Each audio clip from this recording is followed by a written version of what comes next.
Assalamualaikum warahmatullahi wabarakatuh. A'udzubillahi minasyaitonirrajim. Bismillahirrahmanirrahim. Alhamdulillahirabbil alamin. Wassalatu wassalamu ala asyrafil anbiya'i wal mursalin sayyidina wa maulana Muhammadin wa ala alihi wa sahbihi ajma'in. Amma ba'du. Qala Allah Ta'ala fi kitabihil karim. A'udzu billahi minasyaitonir rajim. Bismillahirrahmanirrahim. Wamtazul yawma ayyuhal mujrimun. Alam ahad ilaikum ya bani Adam alla ta'budus syaitan innahu lakum aduwwum mubin. Wa qala Nabi sallallahu alaihi wasallam, i'mal lidunyaka ka'annaka ta'ishu abada wa'mal li akhirataka ka'annaka tamutu ghada. Sadaqallahul azim wa sadaqa Rasulullahil karim wa nahnu ala dzalika minasyahidin. La haula wala quwwata illa billahil aliyyil azim. Para pemirsa TV Tabalong, pelita hati yang kita sama-sama banggakan, alhamdulillah, puji dan syukur kita panjatkan kehadirat Allah Subhanahu wa Ta'ala. Berkat limpahan rahmat, taufik serta hidayahnya, dan juga nikmat iman serta nikmat Islam dan nikmat ihsan dan juga nikmat umur, sehingga kita pada saat ini atau hari ini kita masih berada di bulan Syawal atau dalam keadaan fitrah atau masih dalam keadaan suci. Mudah-mudahan kesucian diri kita dan juga harta kita itu selama-lamanya terjaga dengan baik. Kita hindari perbuatan-perbuatan dosa yang nantinya akan mengotori kesucian atau fitrah diri kita. Para pemirsa TV Tabalong, pelita hati yang kami sayangi, pada kesempatan ini kami mengambil tema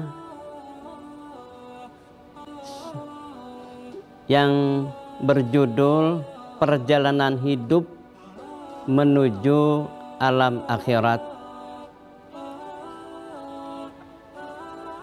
Nah, teket perjalanan hidup kita yang mana kita saat ini sudah dua alam yang kita lewati.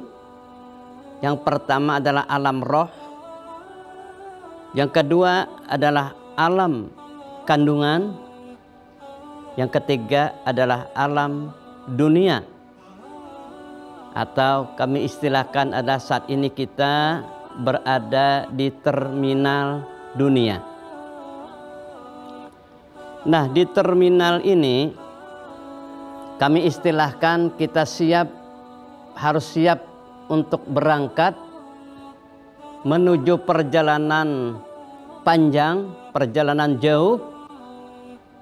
Itu ada beberapa kendaraan yang kita ikuti. Nah, kendaraan yang pertama itu adalah kendaraannya para nabi-nabi. Ada 5 kendaraan. Yang pertama kendaraannya Nabi Daud alaihissalam, yaitu kitab Zabur.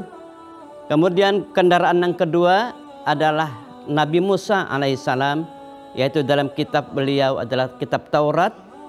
Yang ketiga kendaraannya adalah kendaraan Nabi Isa alaihissalam, yaitu dalam kitab Injil. Dan yang keempat kendaraannya adalah kendaraan dari Nabi kita Rasulullah SAW, yaitu syariat Islam yang terdapat di dalam Al-Quran dan hadis Nabi. Kemudian yang kelima kendaraan, yang mana kendaraan ini adalah kendaraan iblis. Dia mencari penumpang sebanyak-banyaknya agar dia mendapat pengikut. Nah, tempat-tempat mencari penumpang ini bagi iblis adalah tempat-tempat maksiat. Nah, Bapak dan para pemirsa TV Tabalong yang kami hormati, nah di dalam Al-Quran surah Yasin ayat 59 sampai dengan 64 itu Allah menyatakan yang berbunyi Bismillahirrahmanirrahim, wamtazul yauma ayyuhal mujrimun, kata Allah, diserukan kepada mereka yang kafir, berpisahlah dengan orang-orang mukmin, orang-orang yang beriman pada hari kiamat. Nah, jadi nanti perjalanan hidup kita di alam akhirat ini akan terpisah antara orang yang beriman dengan orang yang kafir.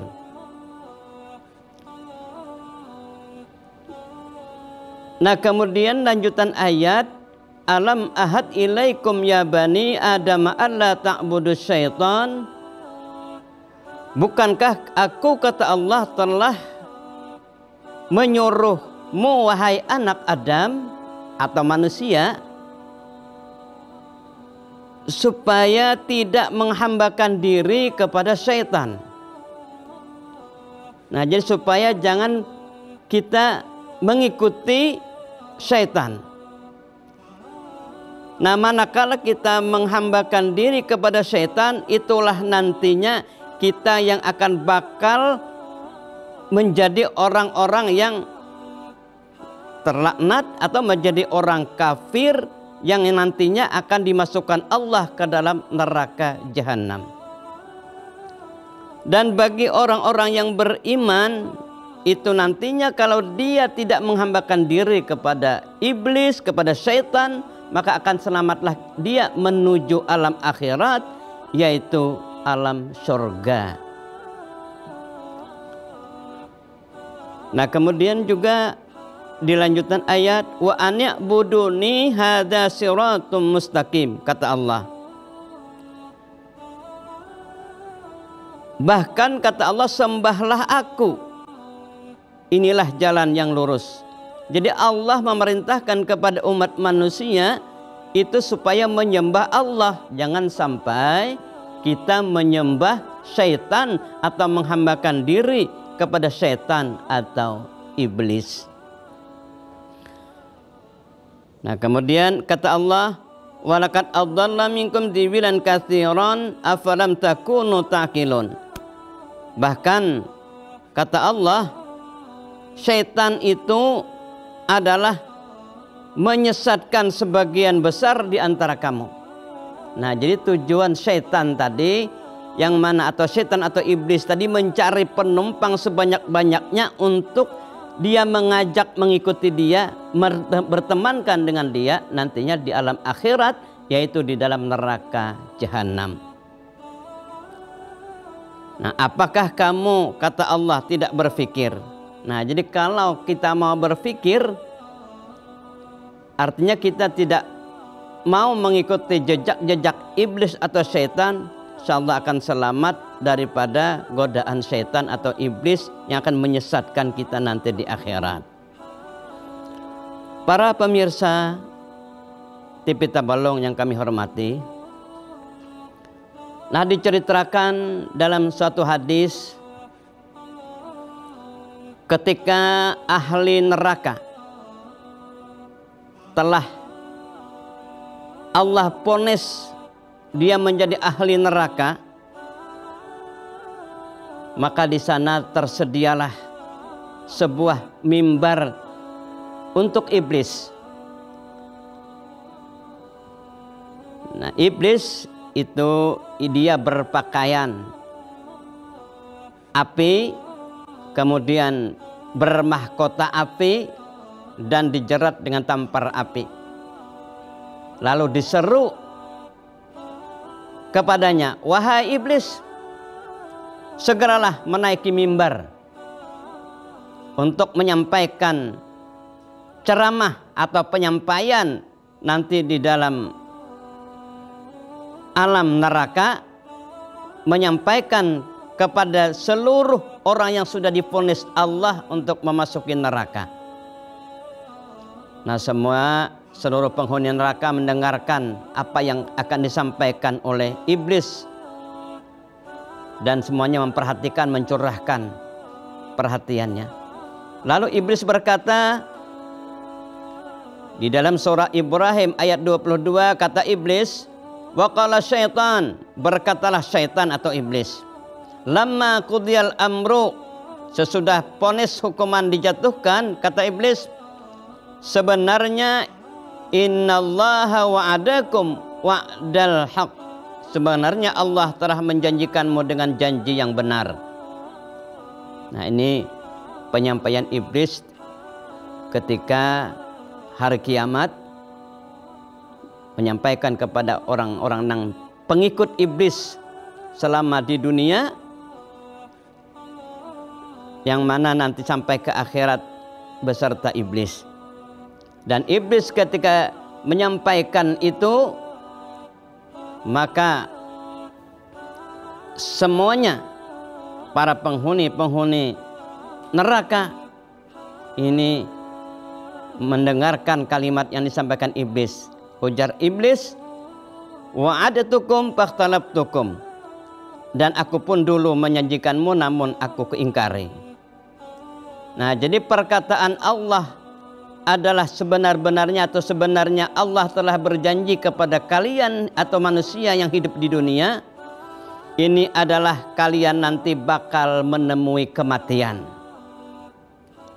Nah, jadi kita hidup di dunia ini, kata Allah, tidak akan selamanya dan akan menemui kematian.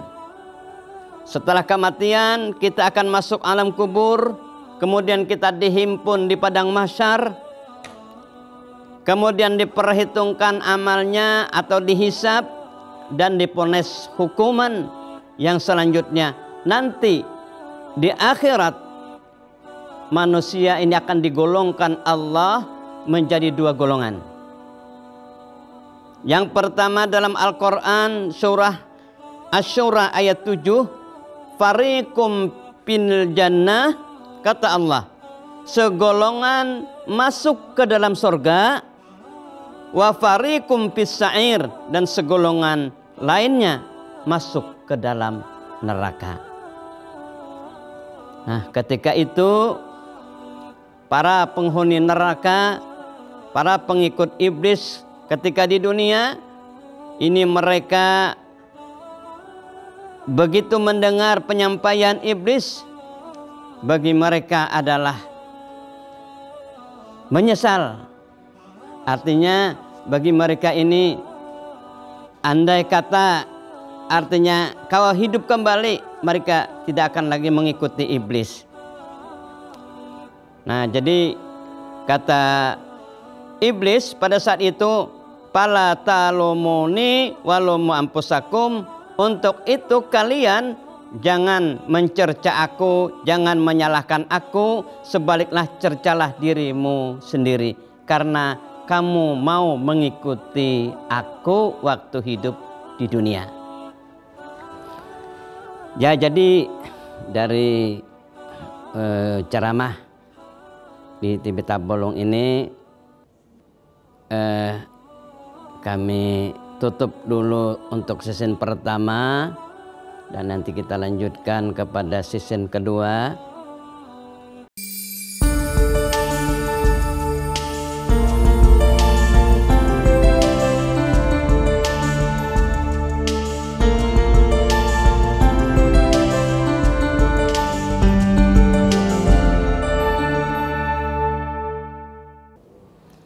Para pemirsa TV Tabalong yang kami cintai,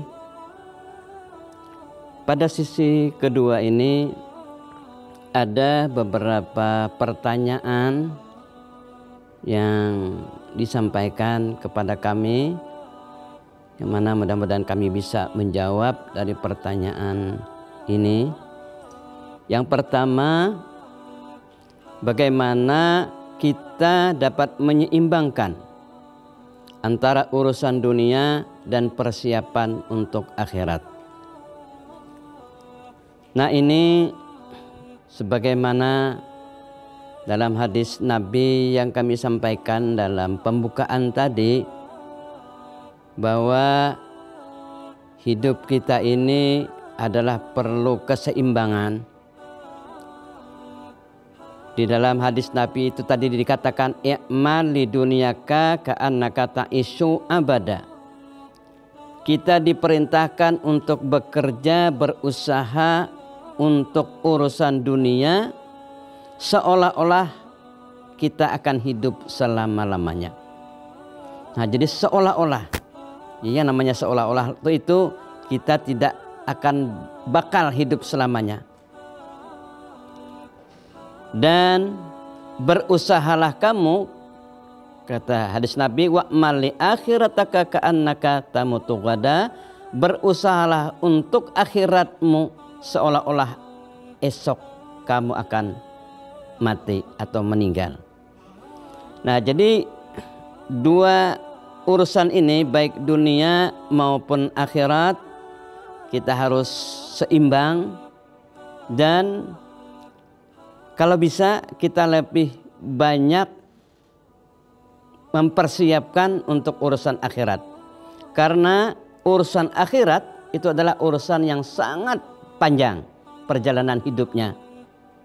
Jadi mulai dari kematian, yang mana kita di alam kubur itu sungguh lama menanti tibanya hari kiamat. Setelah hari kiamat nanti kita menunggu perhitungan di padang mahsyar atau berkumpul di padang mahsyar. Kemudian kita nanti dihitung di mizan, kemudian ditimbang amal ibadah kita. Nah, kemudian lagi setelah itu beberapa alam lagi kita lewati sampai kepada alam yang terakhir, yaitu alam sorga dan alam neraka. Nah, oleh karena itu kita harus bisa mempersiapkan, menyeimbangkan hidup kita di dunia ini dengan betul-betul mempersiapkan untuk kehidupan akhirat yang kehidupannya sangat panjang lagi kita lewati. Nah, itu pertanyaan nomor 1. Kemudian pertanyaan nomor 2, apa yang menjadi tujuan utama dalam hidup kita? Kesuksesan dunia atau kebahagiaan abadi di akhirat?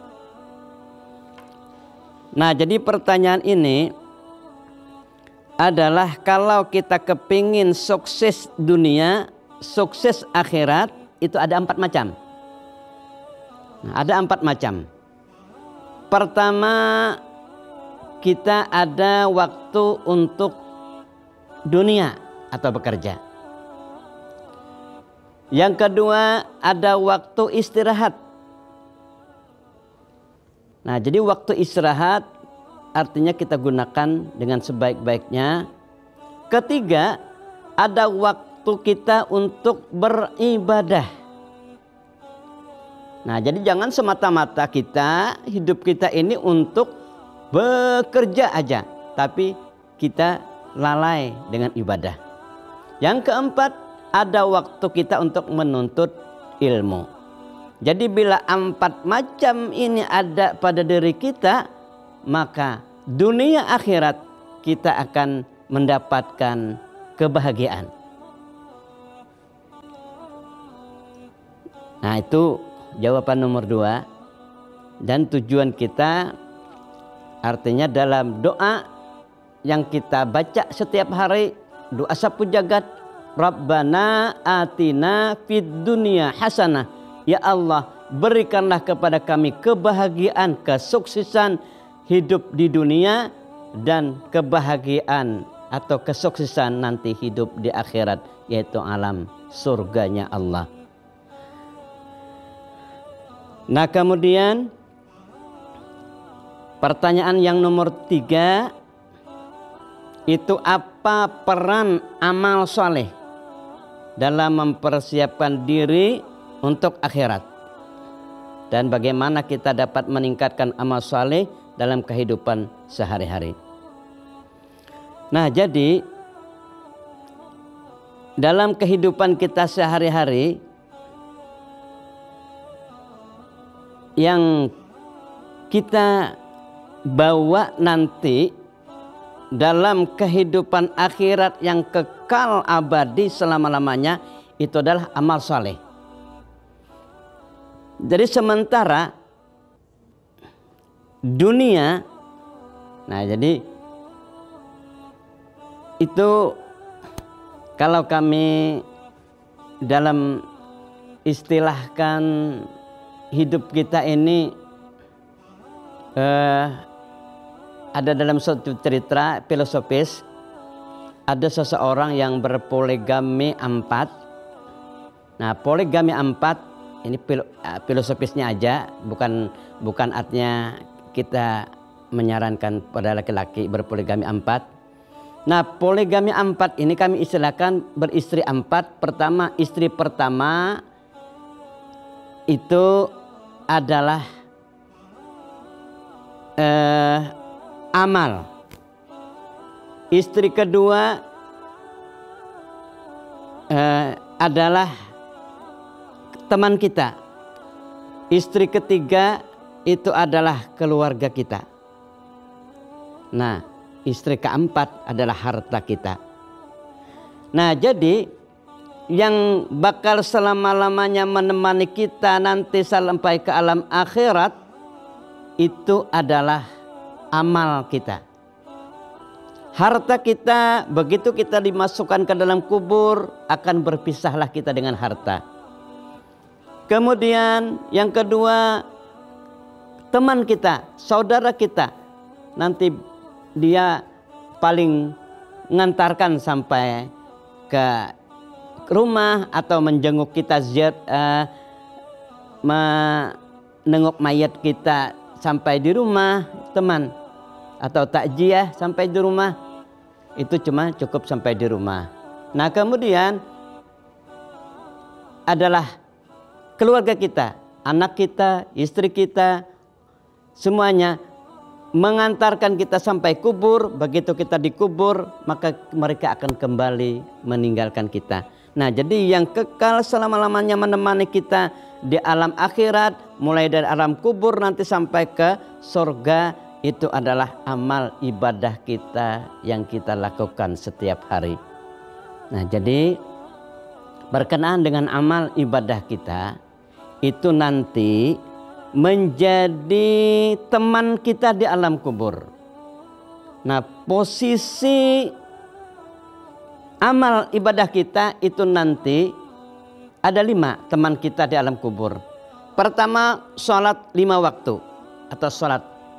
Itu akan menemani kita nanti, yang berposisi di kepala. Kemudian puasa, itu teman kita nanti dalam kubur, yang berposisi di sebelah kiri. Kemudian zakat, itu nanti teman kita nanti di dalam kubur, itu berposisi sebelah kanan. Dan amal ibadah kita itu berposisi di kaki. Nah, jadi seluruh tubuh kita diliputi, ditemani dengan amal ibadah kita selama hidup di dunia. Dan nanti yang satunya ada 5 teman kita di dalam kubur, itu adalah bacaan Al-Quran yang meliputi seluruh diri kita nanti di alam kubur. Itu teman kita di alam kubur. Nah, jadi amal saleh kita dalam kehidupan kita sehari-hari, apalagi di bulan Syawal ini adalah bulan peningkatan. Jadi amal ibadah kita harus ditingkatkan selama, artinya setelah Ramadan, amal ibadah kita, ilmu kita, iman kita, ini 3 macam ini kita tingkatkan di bulan Syawal. Karena pengertian Syawal ini adalah peningkatan. Nah, jadi jangan sampai di bulan Syawal ini amal ibadah kita menurun atau tidak sebagaimana di bulan Ramadan. Selama Ramadan rajin sholat sunat, rajin ngaji, tapi setelah Ramadan kita kada lagi. Nah, itu artinya kita kada meningkat amal ibadah kita dalam kehidupan sehari-hari. Nah, kira-kira begitu saja jawaban kami. Kalau ada yang kurang pas, kurang berkenan atau tidak mengena apa yang dipertanyakan, kami mohon maaf, mohon redanya, dan kami tutup ceramah pada hari ini dengan pantun. Kalau pedang lukai tubuh, masih ada harapan sembuh. Kalau lidah lukai hati, kemana obat harus dicari. Kemudian iwak patin diulah paisan, nyamannya bakawan lawan nasi putih. Demikian yang kami sampaikan. Sekian dan terima kasih. Wallahul muwaffiq ila aqwamit thoriq. Assalamualaikum warahmatullahi wabarakatuh.